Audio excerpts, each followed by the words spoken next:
Good morning everyone. 10th class की math subject में आपका स्वागत है। पिछली क्लास में हम विविध विस्मयमाला पढ़ रहे थे, जिसमें हमने 7 सवाल हल कर लिए थे। शेष सवालों को आज हम देखेंगे। तो 8वां सवाल से शुरुआत। हमें ये दिया गया है, यदि दो परिमेय संख्याओं के लिए एचसीएफ और एलसीएम बराबर हो तो संख्याएं होनी चाहिए। तो संख्याएं होनी चाहिए। किसी भी संख्याओं के एलसीएम और एचसीएफ तभी समान हो सकते हैं जब ये संख्याएं समान हो। संख्याएं क्या हो? समान हो। जैसे 6 और 6 दो संख्याएं हैं, दोनों समान हैं, तभी इनका एलसीएम और एचसीएफ क्या हो सकता है? तो इसमें आ जाएगा कि एलसीएम बराबर एचसीएफ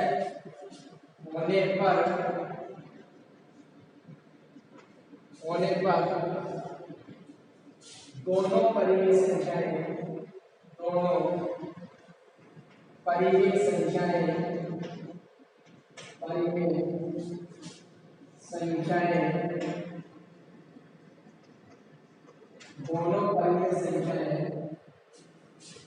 समान होंगी।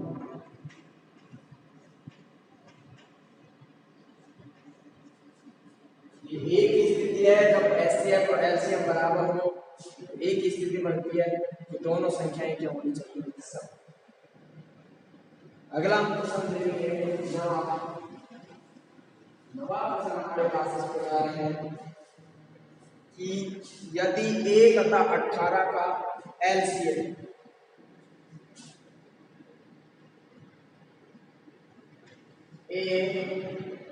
और 18 का एलसीएम और 18 का एलसीएम हमें दिया गया है और वो है 36। इनका एलसीएम और 18 का एलसीएम ये भी हमें दिया है, ये हमें दिया है। हमें करना क्या है? ए का मान निकालना है। इसका मान क्या करना है? मैंने आपको एक सूत्र लिखा है, पहली संख्या गुणा दूसरी संख्या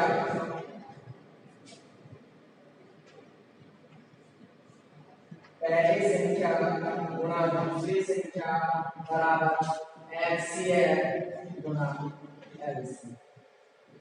तो पहली संख्या हमारे पास ए है गुणा दूसरी संख्या हमारे पास 18 है। एलसीएम 36, एलसीएम 2 और एलसीएम हमारे पास 36।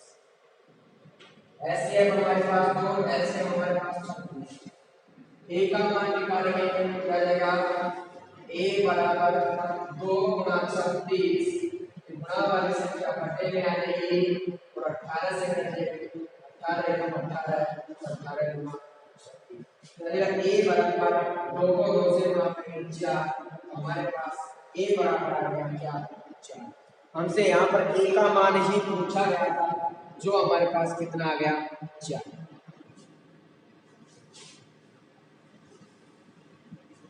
अगला प्रश्न हम देखेंगे क्या है।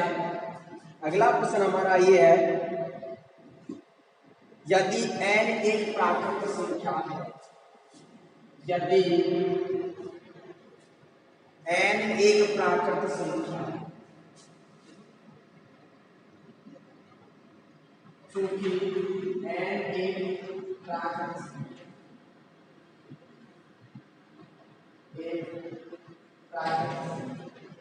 n क्या है? प्राकृत संख्या है। तो हमसे पूछा गया क्या 6 की घात n माइनस 5 की घात n में इकाई का अंक।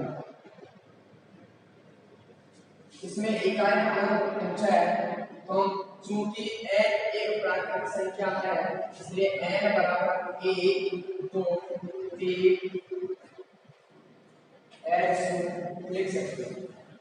सबसे पहले n बराबर 1 ले लेते हैं तो n बराबर 1 लेंगे तो हमारे पास आएगा 6 की घात 1 माइनस 5 की घात 6 की घात 1 का मतलब 6 5 की घात 1 का मतलब 1 बचा हमारे पास 1। इसी प्रकार n बराबर 2 ले लेते हैं। अब n की जगह हम रखेंगे 2 6 की घात 2 माइनस 5 की घात 6 की घात 2 मतलब 36 5 की घात 2 का मतलब 25 घटाइए तो हमारे पास इसमें इकाई का अंक क्या है अकेली संख्या है इकाई का अंक क्या होगा 1। यहाँ भी अलग करें तो यहाँ भी इकाई का अंक 1। एक बार और आगे चेक करें तो n बराबर हमारे पास आएगा 3 आ जाएगा 6 की घात 3 माइनस 5 की घात 6 की घात 3 का मतलब 216 है और 5 की घात 3 का मतलब 125 घटाएंगे तो हमारे पास आ जाएगा 1 9 ये बच गया। यहाँ भी इकाई का अंक क्या आया इकाई अंक। इसी प्रकार आगे हम 4 अंक 5 अंक देख सकते हैं। एक स्थिति में हमारे पास इकाई का अंक 1 आएगा अतः 6 की घात n माइनस 5 की घात n का इकाई का अंक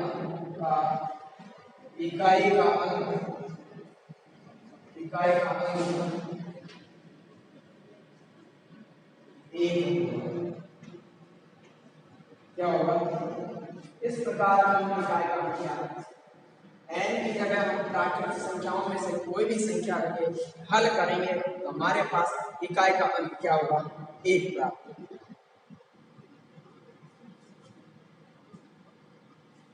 इस प्रकार से हम इकाई का निकाल कर सकते हैं। इसी हम अगला सवाल देखेंगे 11वां।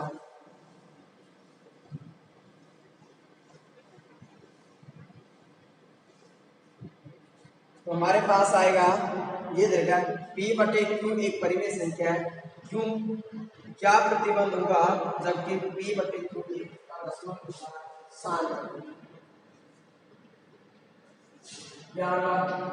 p बटे q परिमेय संख्या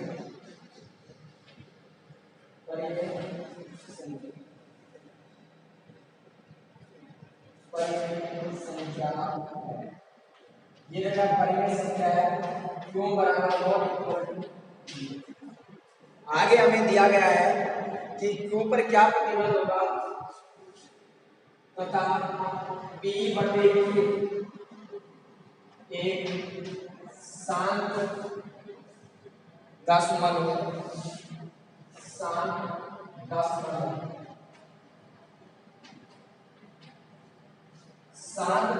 का होता है जब के गुणनखंड अभाज्य गुणनखंड 2 की घात n गुणा 5 की घात n के रूप में होता है अर्थात q का मान इसके रूप में होना चाहिए अतः q पर हमसे पूछा क्या प्रतिबंध होगा q पर 2 की घात n या q का अभाज्य गुणनखंड अभाज्य गुणनखंड q का अभाज्य गुणनखंड 2 की घात n गुणा 5 की घात n के रूप का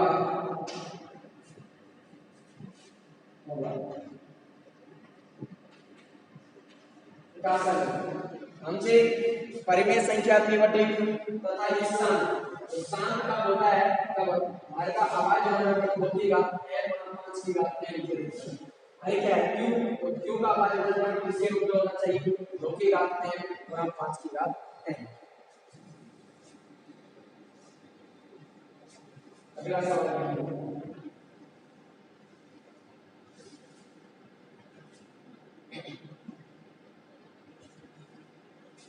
13वां सवाल है,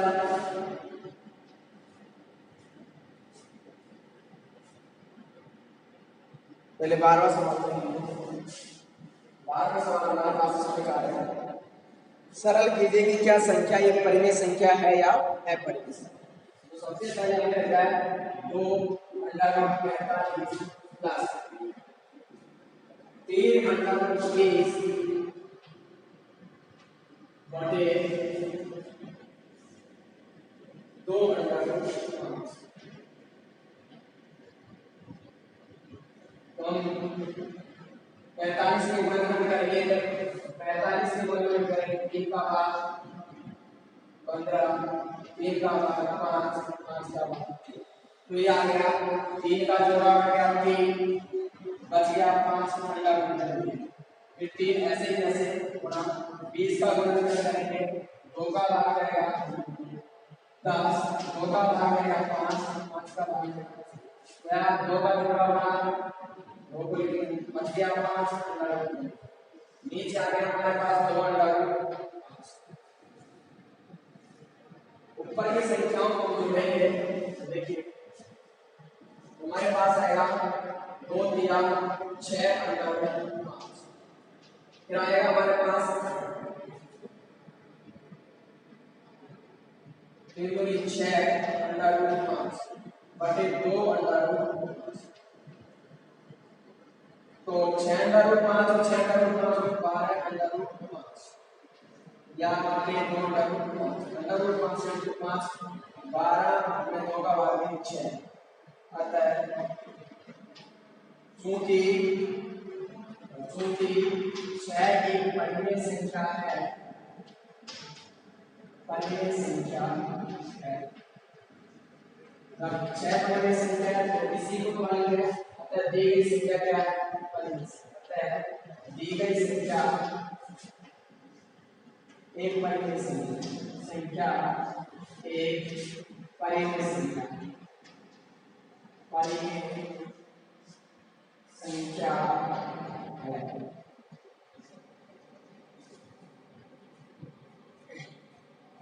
इस प्रकार से हमें व्यक्त कर सकते हैं।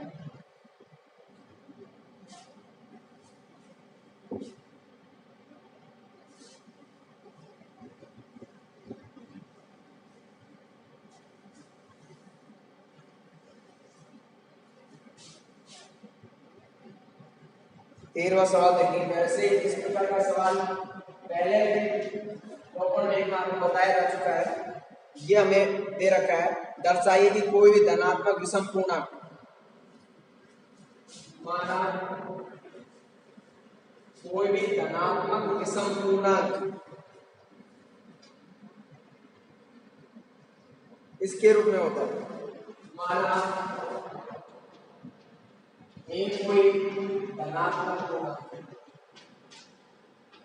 धनात्मक पूर्णांक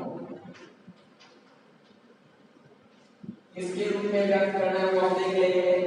तो हमें रहता है 4 क्यू प्लस 4 क्यू प्लस 3, ये b के स्थान पर है, b बराबर हो जाएगा हमारे पास 4। r का मान होता है वो 0 होता है, 0 से बड़ा होता है, लेकिन छोटा होता है किससे, b से। तो यह है 0 greater than equal less than equal और r का मान b का मान कितना है 4 से छोटा होगा, r का मान हो सकता है 0 1 2 3, इस प्रकार से यूक्लिड विभाजन प्रमेय का उपयोग करेंगे। यूक्लिड विभाजन प्रमेय, यूक्लिड विभाजन प्रमेय का उपयोग करेंगे, हमारे पास आएगा a बराबर b गुणा q प्लस r। a हमारे पास है क्या,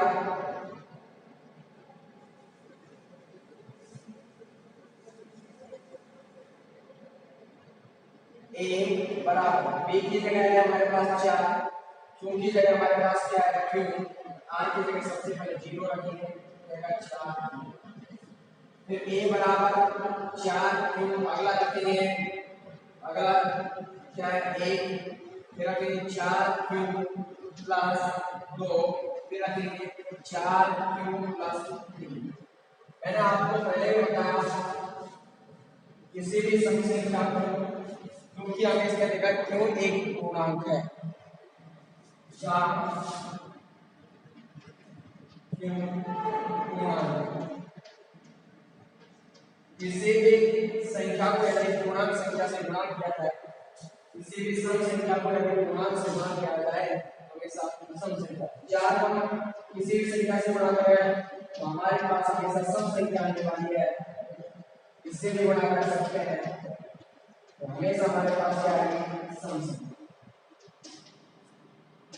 हमेशा सम संख्या आएगी। इसका मतलब 4 क्यू तो एक सम संख्या, अब सम में सम जोड़ेंगे तो सम रहेगी और सम में विषम जोड़ेंगे तो विषम हो जाएगी। पहली जो संख्या है वो हमारे पास है विषम, एक विषम में से एक है विषम, फिर ये हो जाएगा हमारे पास सम, ये हो जाएगा हमारे पास विषम, ये हमारे पास क्या हो जाएगी विषम। तो विषम धनात्मक पूर्णांक हमें लिखना है विषम धनात्मक पूर्णांक, विषम धनात्मक पूर्णांक हमारे पास क्या है, विषम धनात्मक पूर्णांक है हमारे पास 1, लिखेंगे 4 क्यू प्लस 1 व 4 क्यू प्लस 3, अतः विषम धनात्मक पूर्णांक, विषम धनात्मक पूर्णांक है, अतः किसी भी विषम धनात्मक पूर्णांक, अतः किसी भी विषम धनात्मक पूर्णांक, विषम धनात्मक पूर्णांक को 4 क्यू प्लस 1 व 4 क्यू प्लस 3 के रूप में व्यक्त कर सकते हैं, व्यक्त कर सकते हैं।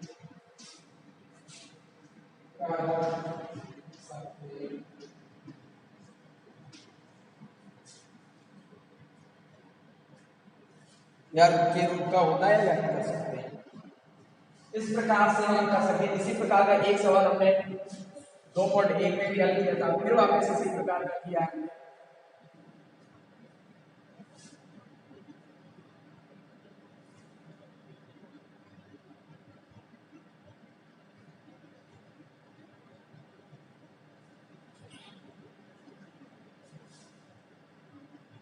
अगला सवाल देखिए,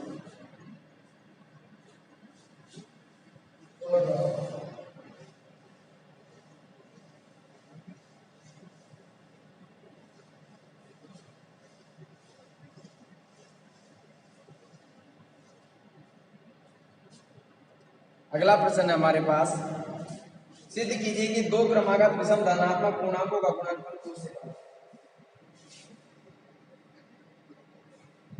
माना दो क्रमागत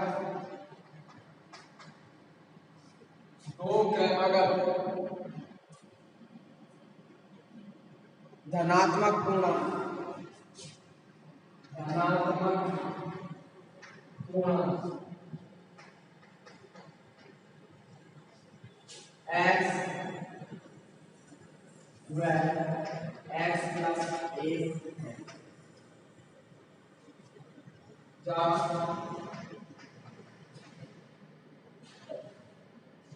दोनों पूर्णांकों का गुणनफल,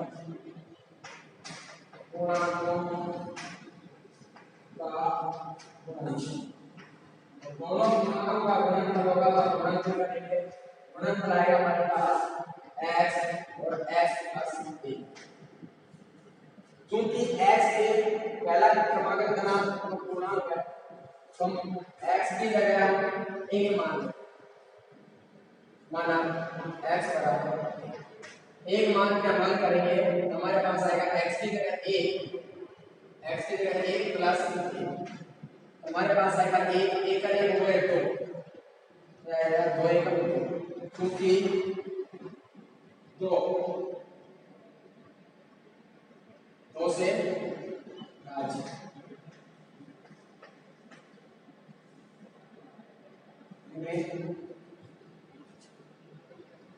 यहाँ 2 से भाज्य। फिर मान लेंगे x बराबर हमारे पास आएगा x की जगह रखेंगे 2 प्लस 1 हमारे पास आएगा यहाँ 2 एक 3 6 यहाँ 6 2 से 6 में भी 2 का भाग जाता है। एक बार और चेक कर सकते हैं x बराबर 3 रख लेंगे x बराबर 3 रखने के हमारे पास आ जाएगा 3 प्लस 1 तो हमारे पास आएगा 3 4 दिया यानी कि यहाँ 12 2 से इसी प्रकार हम कोई भी पूर्णांक ले लेंगे और उनको हल करेंगे, उनका गुणनफल करेंगे। इस प्रकार हम कोई भी दो क्रमागत पूर्णांक ले लेंगे, उनका गुणनफल करेंगे तो वो सदैव 2 से भाज्य होगा। अतः यहाँ पर ये भी 2 से भाज्य है, 6 भी 2 से भाज्य है, 12 भी 2 से भाज्य है। आगे भी आगे करेंगे इसी प्रकार जो भी संख्या आएगी 2 से भाज्य भी। अब मैं दो क्रमागत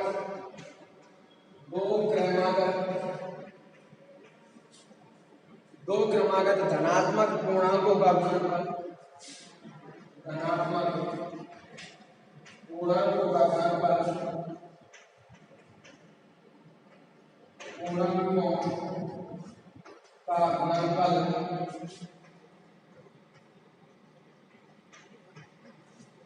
सदैव 2 से भाज्य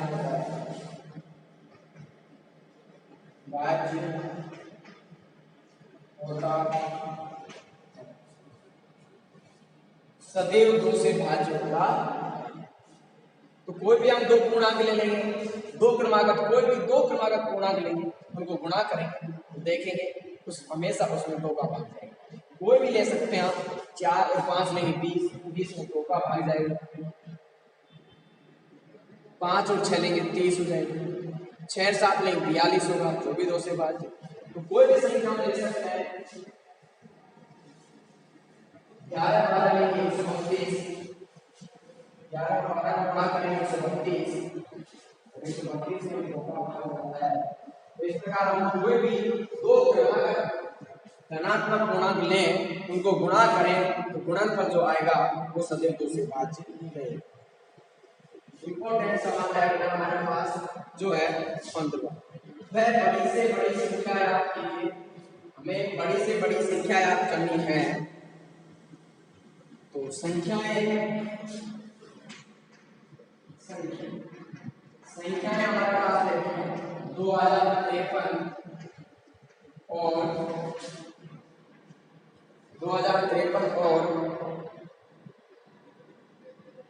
967।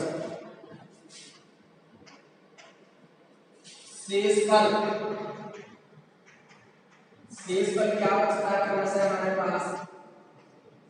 शेषफल क्रमशः बचता है 5 और 7। शेषफल को घटाने पर प्राप्त संख्या क्या होगी? शेषफल को घटा देंगे, प्राप्त संख्या होगी 253 माइनस 5 और 267 माइनस 7। यह हो जाएगा 2048 और 960। मैंने बताया हमें बड़ी से बड़ी संख्या याद करनी है। तो जब भी हमें बड़ी से बड़ी संख्या याद करनी हो हम क्या याद करते हैं? पहले भी आपको बताया बड़ी से बड़ी चीज याद करने के लिए एचसीएफ याद करते हैं, छोटे से छोटे चीज याद करने के लिए एलसीएम याद करते हैं। यहाँ पे बड़ी से बड़ी संख्या चाहिए तो हमें क्या करना है, 2048 और 960 का एचसीएफ। तो यूक्लिड विभाजन प्रमेय का उपयोग कर सकते हैं, या तो यूक्लिड विभाजन प्रमेय का से कर लीजिए या फिर गुणनखंड विधि द्वारा हमें तो ऐसे याद करना चाहिए, आज गुणनखंड विधि द्वारा याद करें और चाहे यूक्लिड विभाजन विधि द्वारा करेगा।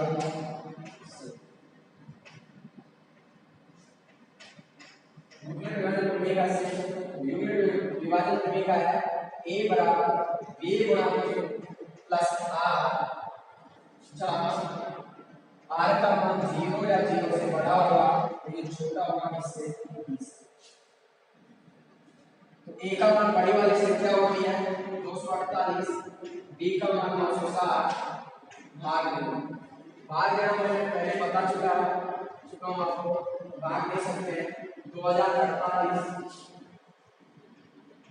भाग में 960 का, ये हमारे पास आएगा 2 बार, तो ये आएगा हमारे पास 220। 8 बच जाएंगे, 2 बचेंगे, तो ये बच जाएगा हमारे पास 128। भाग गया 2 बार, शेष का बच गया हमारे पास 100। क्योंकि r का मान अभी क्या नहीं आया है, फिर भाग देंगे। अब भाग देंगे हम 128 का, 128 का भाग देंगे 960, 960 का भाग देंगे हमारा भाग आएगा 7, 7 56 असल की 5, 7 की 14 5 की 21, असल की 2 7 और 2।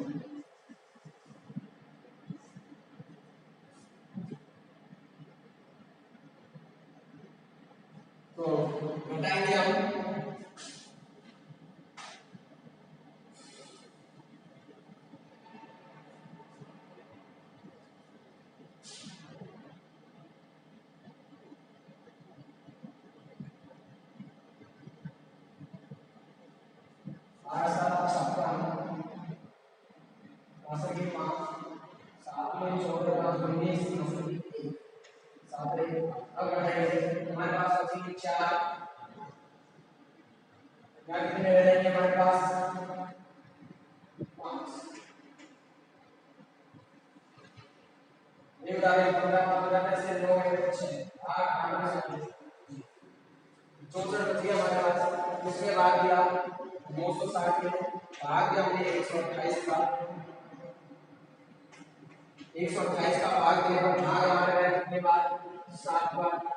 शेष पर बचे हमारे पास r का मान अभी भी 0 नहीं है, तो फिर भाग देंगे तो हमारे पास आ जाएगा के भाग 64 कर देंगे, इसमें देंगे 128, 128 के बाद में 64 गुना 128 पूरा हो गया।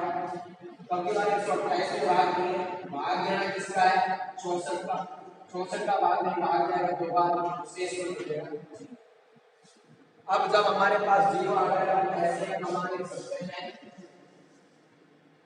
तो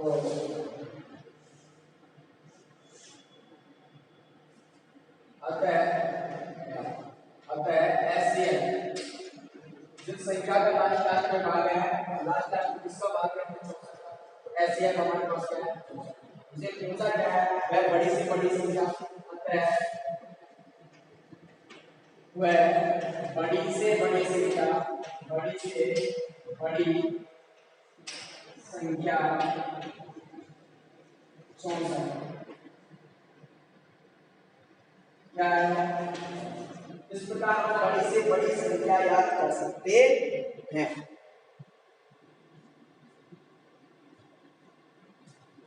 इसी प्रकार एक सवाल और है हमारा, एग्जाम्पल है, मैं आपको बता देता हूं, आपको घर से करना है। पेज नंबर 32 पर उदाहरण नंबर 3 2.1 जो प्रश्नावली उसके ठीक ऊपर वाला उदाहरण है, उदाहरण नंबर 3। वह बड़ी से बड़ी संख्या याद कीजिए जो 245 और 2053 को इस प्रकार विभाजित होती है कि प्रत्येक स्थिति में 5। यहाँ तो शेषफल अलग है और उसमें दोनों स्थितियों में शेषफल क्या बचेगा 5, दोनों में से 5 5 करना है, जो संख्या आएगा उसका हमें वहां भी क्या याद करना है एससीएफ।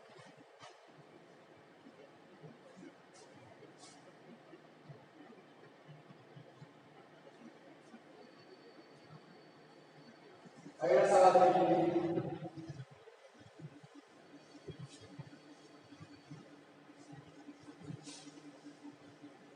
अगला हम सवाल देखेंगे सवाल नंबर 16। 16 सवाल हमारे पास ये है, व्याख्या कीजिए कि 7 गुणा 11 गुणा 7 गुणा 11 गुणा 13 प्लस 13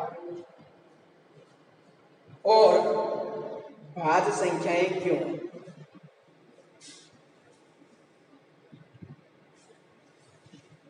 और एक संख्या वो दे रखी हमने 7 गुणा 6 गुणा 5 गुणा 4 गुणा 3 गुणा 2 गुणा 1 प्लस। हमसे पूछा गया है कि दोनों संख्याएं भाज्य क्यों हैं। जब किसी संख्या को गुणनखंड के रूप में ले रखा हो और उनमें कोई भी एक संख्या उभयनिष्ठ हो, अर्थात उभयनिष्ठ गुणनखंड हो, तो वे संख्याएं भाज्य होती हैं। इसमें से उभयनिष्ठ गुणनखंड 13 है, 13 कॉमन आ जाएगा, 7 गुणा 11 गुणा क्या बचेगा, 7 गुणा 11 बचा, यहाँ पर क्या बचेगा, और यहाँ पर क्या कॉमन आ जाएगा 5 गुणा 7 गुणा 6 गुणा 4 गुणा 3 गुणा 2 गुणा 1 प्लस इसकी जगह क्या होगा 5 तो कॉमन आएगा तो 7 और 6, बाकी ये संख्या है 5 यहाँ से कॉमन आएगा इसकी जगह बचेगा। चूंकि दोनों संख्याओं में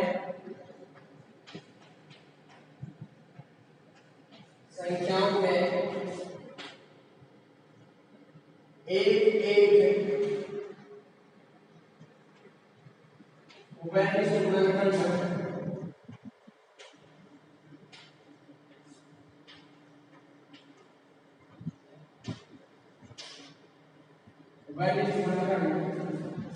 क्रम से 13 व 5 है, इसलिए दी गई दोनों संख्याएं भाज्य हैं, दोनों संख्याएं भाज्य। अगर हम भाग देना चाहे तो इसमें 13 का भाग चल जाएगा और इसमें किसका चलेगा 5 का। दोनों संख्याओं में भाग जा रहा है तो कौन सी संख्या हो जाएगी भाज्य संख्या। इसी के साथ अगला प्रश्न हम देखेंगे, प्रश्न नंबर देखेंगे अगला 17वां प्रश्न क्या है हमारे पास, तो 17वां प्रश्न है, यदि दो संख्याएं हमें रहती है, पहली संख्या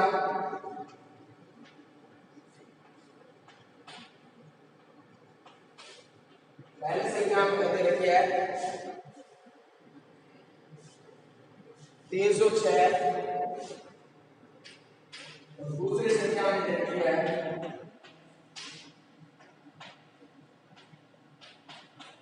657। आगे हमें दे रखा है कि इसका महत्तम समापन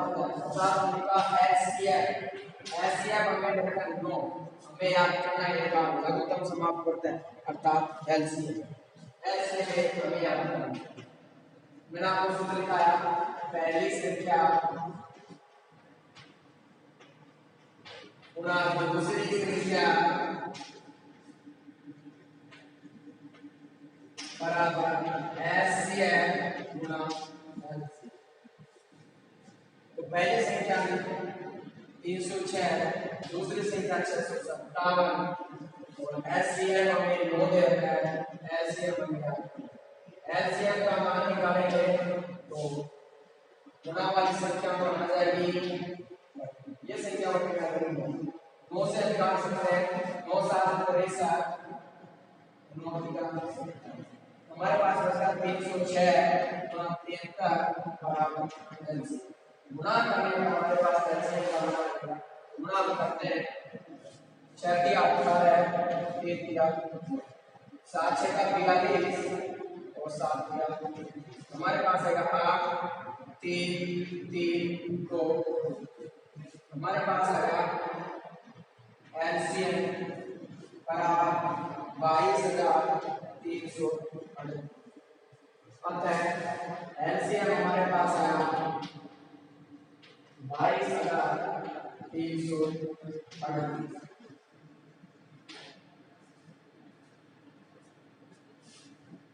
इस प्रकार से हम इसका ऐसे मिलान कर सकते हैं। इसमें हमें इस प्रकार पूछा जाएगा, कभी हमें यहाँ पे एलसीएम पूछा है, एलसीएम दिया गया है, कभी कभार क्या होगा हमें एलसीएम पूछा जाएगा, एलसीएम दिया होगा। ऐसा क्या हो सकता है हमें एक संख्या दे दी जाए, ये दोनों मान दे दिया जाए, दूसरी संख्या पूछी जाए, किस प्रकार से हमें पूछा जा सकता है, सूत्र हमेशा यही है।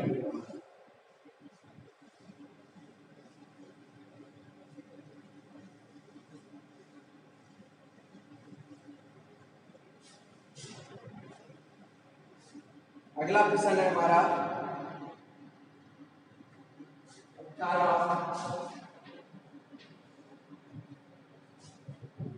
18वां प्रश्न हमारा है, एक आयताकार बरामदा की लंबाई और चौड़ाई। आयताकार बरामदे की लंबाई, आयताकार बरामदे की लंबाई, आयताकार बरामदे की लंबाई, आयताकार बरामदे की लंबाई हमें दे रखी है कितनी,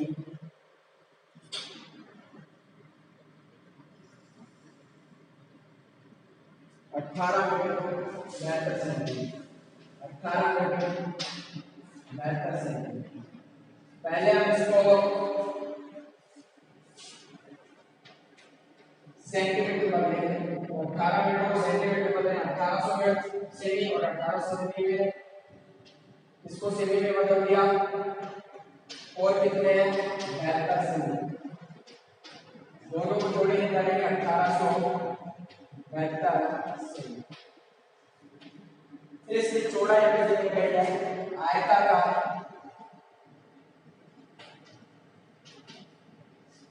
बरामदे की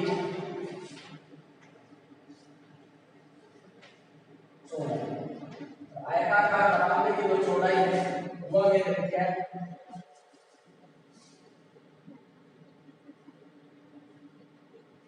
13 मीटर 20 सेंटीमीटर। इसको भी बदलेंगे, हो जाएगा 1300 और 20 सेंटीमीटर। हमसे ये पूछा गया है,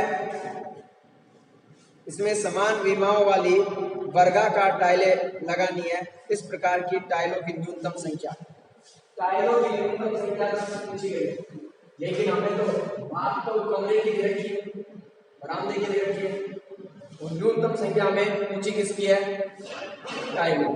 तो टाइलों की कम आवश्यकता कब पड़ेगी, जब हम बरामदे में बड़ी से बड़ी टाइल लगाएंगे, जितनी बड़ी टाइल लगाएंगे उतनी कम टाइलों की हमें आवश्यकता होगी, तो कम से कम टाइलों की आवश्यकता करने के लिए उसे बड़ी से बड़ी टाइल लगानी पड़ेगी। तो हम ये देखेंगे सबसे बड़ी कितनी लगा सकते हैं, तो सबसे बड़ी कितने टाइल लगा सकते हैं उसमें, और सबसे बड़ी टाइल की कीमत निकालेंगे 1872 और 1320 का एससी 80,000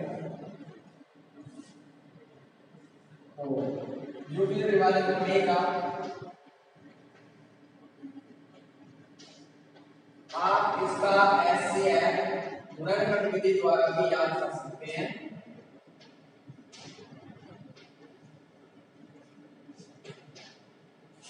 कोई सी विधि, चाहे आवाज गुणनखंड विधि द्वारा करो या विधि द्वारा करो, आप वैसा भी कर सकते हैं, इसमें कोई बात नहीं।